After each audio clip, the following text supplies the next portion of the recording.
भैया बहनी बाबू नमस्कार प्रणाम। आप सबका दिव्यादीप सोनी लोकगीत में बहुत बहुत स्वागत है। बहनी दीदी लोग हमारा तरफ से बहुत बहुत नमस्कार। वह हमारा जाना जीजी लोग गेहूं लई गए गेरुआ मटर पाला लई गए हो, मटर पाला लई गए हो, क्या तक पीसी हम बुकौआ सरसों माहू लई गए हो, क्या तक पीसी हम बुकौआ सरसों माहू लई गए हो, क्या तक पीसी हम बुकौआ सरसों माहू लई गए हो, क्या तक पीसी हम बुकौआ सरसों माहू लई गए हो।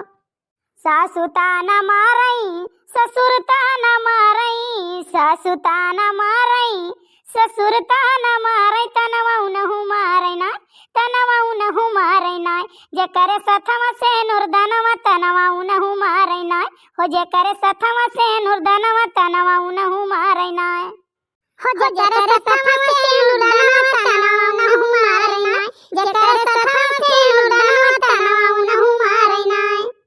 जेठ ताना मारई जेठानी ताना मारई, जेठ ताना मारई जेठानी ताना मारई, तनवा उनहु मारई ना, तनवा उनहु मारई ना, जेकर बारी हम बियहिया तनवा उनहु मारई ना, जेकर बारी हम बियहिया तनवा उनहु मारई ना, हो जेकर बारी हम बियहिया तनवा उनहु मारई ना, जेकर बारी हम बियहिया तनवा उनहु मारई ना।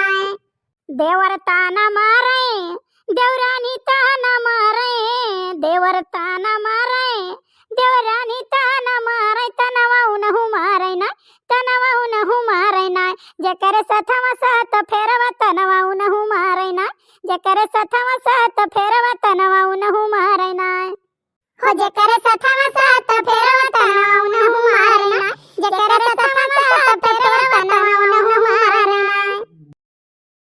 गेहूं लई गए गेरुआ मटर पाला लई गए हो, मटर पाला लई गए हो, क्या तक पीसी हम बुकौआ सरसों माहू लई गए हो, क्या तक पीसी हम बुकौआ सरसों माहू लई गए हो।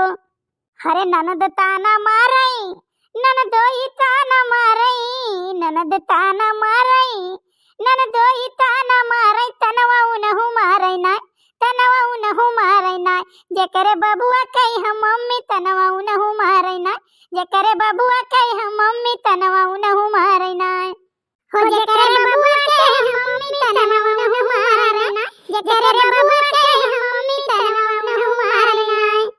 नमस्कार बहनी भैया बाबू लोग, हमार गाना कैसन लाग आप सब कमेंट करके जरूर बतावा जाई। आपके कमेंट का हमें बेसब्री से इंतजार रही। बहुत बहुत धन्यवाद। भैया बहनी बाबू है हमारो जान लियो। हाँ तो हमार जीजी लोग हमार बहनी लोग दीदी लोग जौन बड़की जीजी और लड़का जीजी कहीं न हुआ हमारो जान लियो।